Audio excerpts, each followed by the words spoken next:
Save the Semantics episode 97. It is January 4th, 2020. My name is Myro. This is the podcast where I ramble on about myself and a whole lot of nothing. It's a new year, it's a new decade, and it's a new me. Yeah, that's right, baby. I'm coming into the new decade with a brand new attitude, which is not really a whole lot different, but just kind of maintaining course. So it's just a whole lot of nothing, right there. It is 2020, 4 days in, and a whole lot of shit has happened already, I guess. You could see that World War III is trending on Twitter, on Instagram, a whole lot of memes have just kind of popped up about it.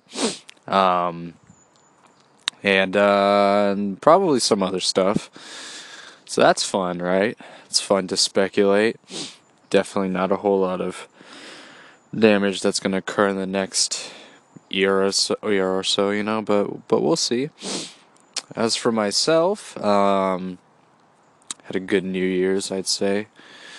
And I have classes starting in just a few days, so just prepping for that, which I don't really mind, I think once again it'll be a nice change of pace following this winter break. I've been kept busy, but I don't mind getting back into academics.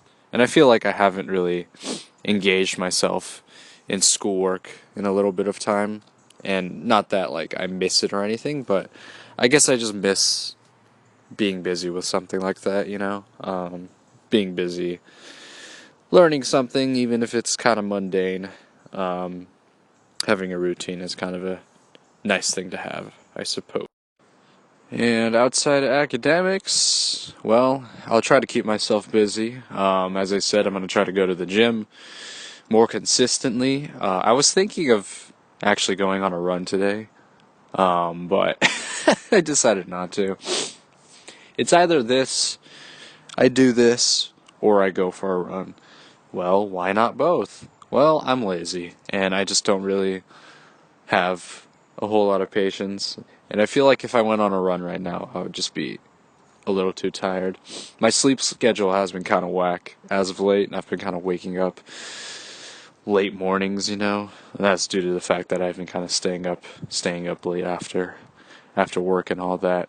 So that hasn't exactly boded well for my sleep schedule. I want to wake up more consistently, but time just has not allowed me to do that. Or I've just haven't really set aside the time to wake up earlier. I try to wake up at like 9-ish, relatively reasonable time, but then I just kind of fell asleep. Ended up waking up at 10:30 instead, which is okay. I got a solid maybe 9 hours of sleep. That's what I'm kind of trying to aim for, 8 to 9 hours of sleep. I've started kind of writing at on a more consistent basis. I think I mentioned that I wanted to start kind of journaling again, because that's a little different. It's a little different from this, because I feel like with writing it's a bit more, of course it's more like intimate in a sense, but also it's a little more, it's different. The writing is a lot more different than speaking as a medium. I think it's just allows for just kind of, it's different, like a different kind of expression. I'm trying to like figure out like how I want to write and stuff, when it comes to like journaling and stuff, it's not really that super important, but I am kind of wary about how I write. I worry about how like how pretentious I sound, and also like the tone of like my journals and stuff like that. I decided again to kind of go back and sort of reread some of the older stuff that I wrote, going all the way back to like middle school, and just sort of like the change of pace or change of writing style that's kind of occurred. And I don't know, I'm trying to regain that style in a sense.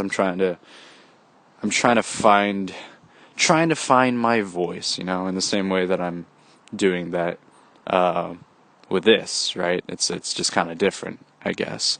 I think it just might come down to the fact that I have to read more just to get some inspiration on how I should write my prose and that kind of thing. Yeah, because it's been a little while since I've written like consistently. I also want to write creatively too, but I'm just like I'm just missing. I don't know. I'm just kind of lacking some creative energy, I guess. You know. I've talked about some of the ideas that I've jotted down and stuff.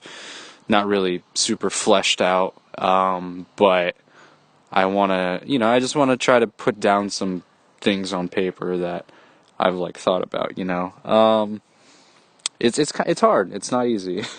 It's definitely not easy. Like I feel like a lot of the ideas are not good, obviously, because they're just kind of half-assed and just kind of barely hashed out, and it's not like I'm gonna really do anything with those ideas. Like it's not like I'm gonna publish them into a story or anything like that. I appreciate like short stories. If I ever do something that involves like stories, I feel like short stories would be kind of like my thing to go with.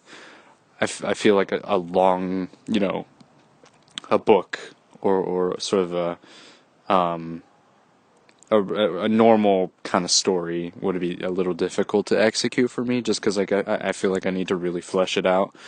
But with like a short story, I think it's a little less so. It doesn't necessarily require a ton of work and a ton of detail or whatever. Like I could just focus on like a single character and whatnot, And of course, you could do that with a novel or whatever too. But with a short story, I think it's less demanding, So if I ever go about doing this as like just like a thing, I would probably go about with that. I've read some pretty good short story like books in the past. The author of the BFG and Charlie and the Chocolate Factory, Roald Dahl, he has this. I think that's how you pronounce his name, right?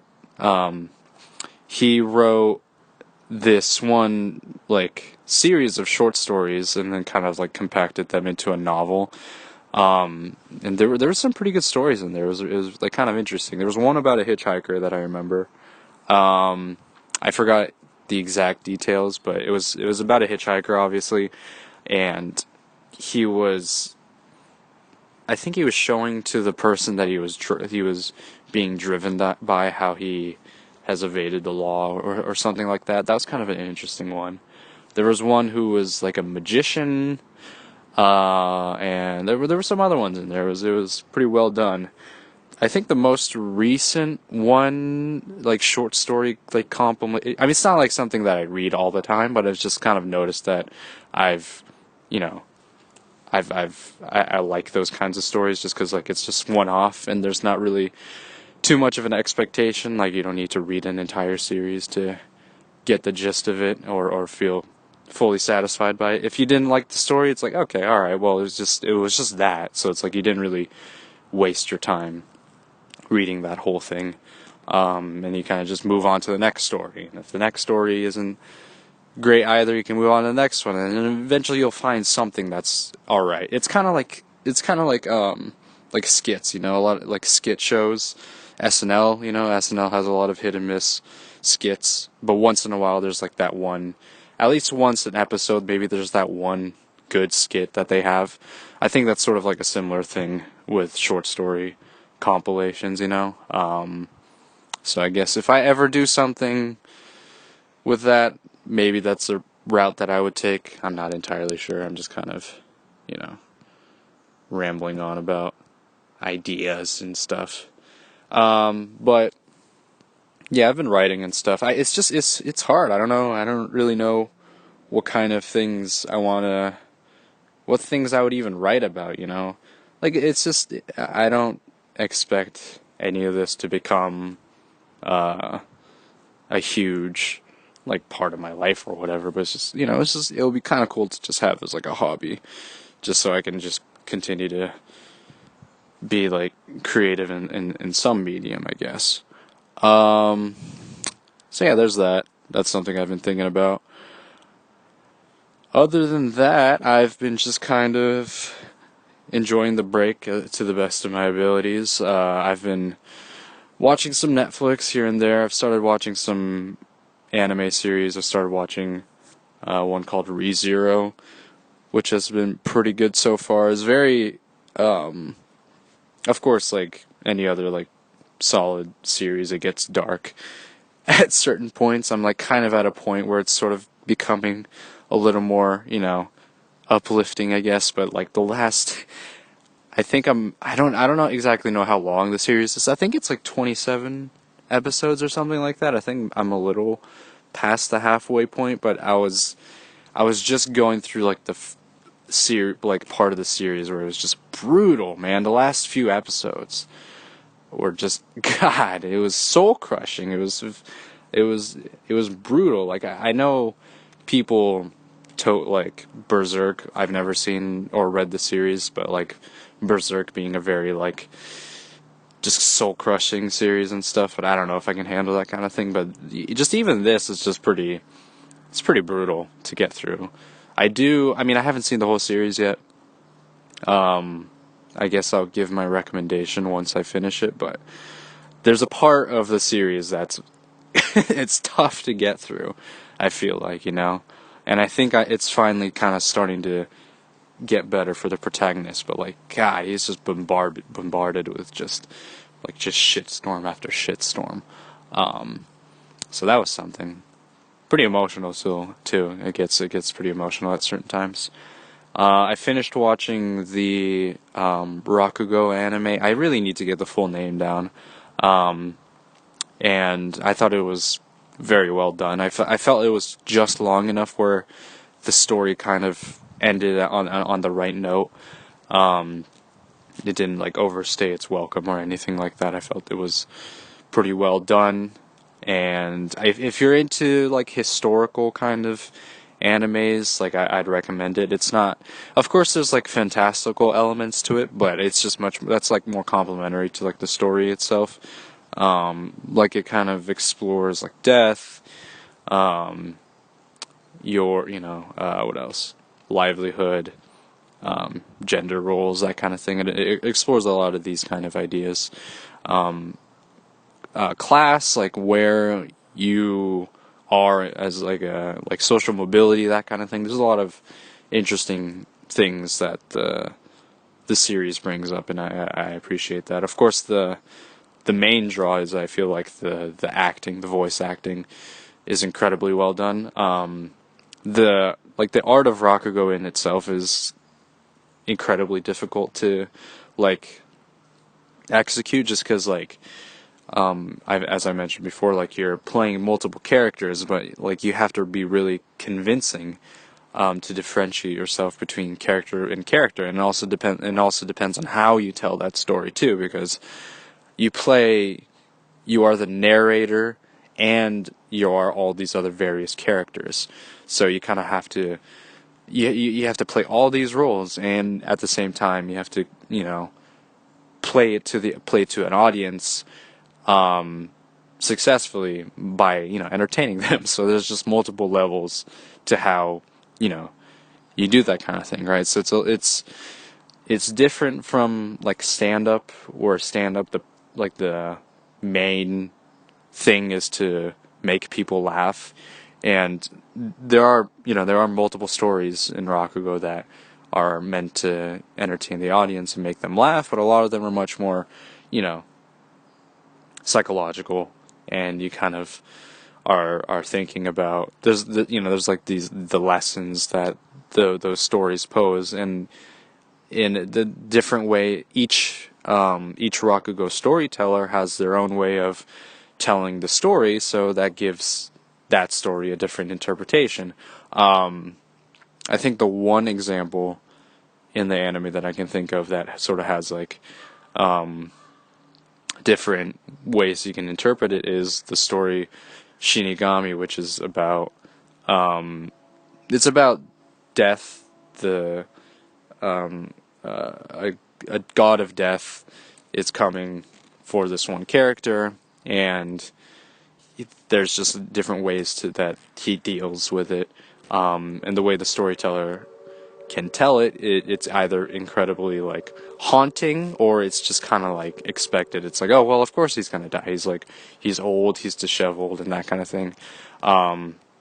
And sometimes it's sort of unexpected, where it's like you're kind of terrified for and scared for the character that's about to die. So, very interesting art form. I recommend it if you ever want to learn a little bit about Japanese culture, like I did. Like I didn't really know a whole lot about that art form until I watched the anime. So, very well done. I think. The only real way you can really watch it, I think, is with subs. I think I don't know if there's an English dub of it, but I feel like it doesn't really do it justice for how much work the Japanese voice actors put into this anime, and it is a very Japanese thing. So I feel like having those Japanese voices accompany the characters makes the most sense in terms of how you should view it and that kind of thing. Outside of that, I started watching the Witcher series. Did I talk about that? I don't know. I'm not entirely sure. But yeah, I started watching the Witcher series. I'm about 2.5 episodes in. I stopped because I started watching ReZero, and that's kind of kept my attention a little more than that series. I didn't really realize this until I kind of was reading up on it, but the course of the series spans 3 different timelines. So there's three main characters. Of course, there's the Witcher, Geralt of Rivia. There's Yennefer, who's one of the half elf wizards, and then there's Ciri, who's the princess whose kingdom was destroyed. So there's those 3 different timelines that the series spans, and I think at a certain point, I haven't gotten to it yet, they'd cross at certain points. So Ciri meets with Geralt, and Geralt meets with Yennefer and that kind of thing. So it's interesting. I think that sort of leaving that up in the air without really revealing anything is kind of interesting.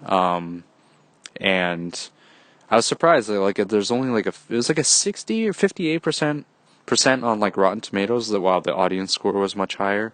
I mean, that goes with other things as well, but I think it might have to do with the fact that it wasn't, maybe the creators didn't make it super clear that the story was kind of in different places at different times. But I mean, I don't know if I was supposed to figure that. I was probably supposed to figure that out on my own, but I just kind of spoiled myself with that. But yeah, that's kind of an interesting way of telling a story, in sort of a what's the term, unconventional sort of storytelling, where it's kind of different points, different times, and that sort of thing. I'll likely continue it probably after I finish ReZero, or maybe if I if I get back into it or anything like that.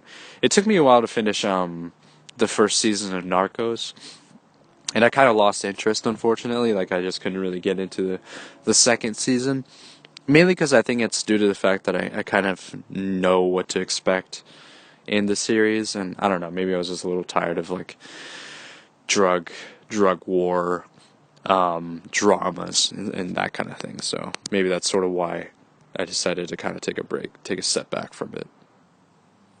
In terms of music, what have I been listening to lately? Not a whole lot, just mostly the same thing. I sometimes hit those ruts where I'm just I don't know what I want to listen to, so I just end up shuffling my entire playlist or my entire Apple library. Yeah, just jazz, kind of the usual stuff.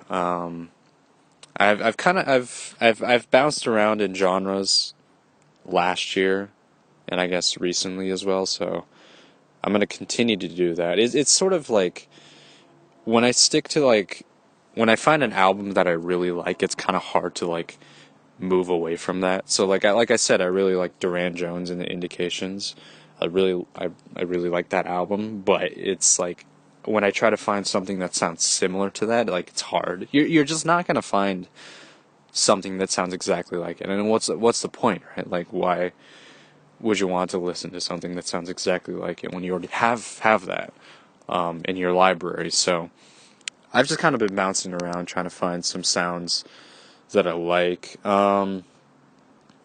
Yeah, I listened to, I think I might have mentioned it. This is like, or maybe I haven't. This is one indie pop band called the Marias. They have a couple of EPs that I've listened to that were pretty nice. And I've kind of been listening to them on and off. I've been listening to the Griselda album, which is the hip hop collective with Benny the Butcher, Conway, and West Side Gun. And it's pretty good. I listened to West Side Gun's album, I think his like debut album, Fly God, during like the last week of the quarter, and I think that was like I was just listening to that while studying. It was sort of an interesting choice, but so yeah, not a whole lot of crazy new stuff, nothing that I really necessarily loved, but there's some good stuff out there. And I'm just going to keep my eye out and see if there's really anything worth recommending in the future. And that's probably going to do it for this episode of the podcast. You have been listening to Save the Semantics. Signing off.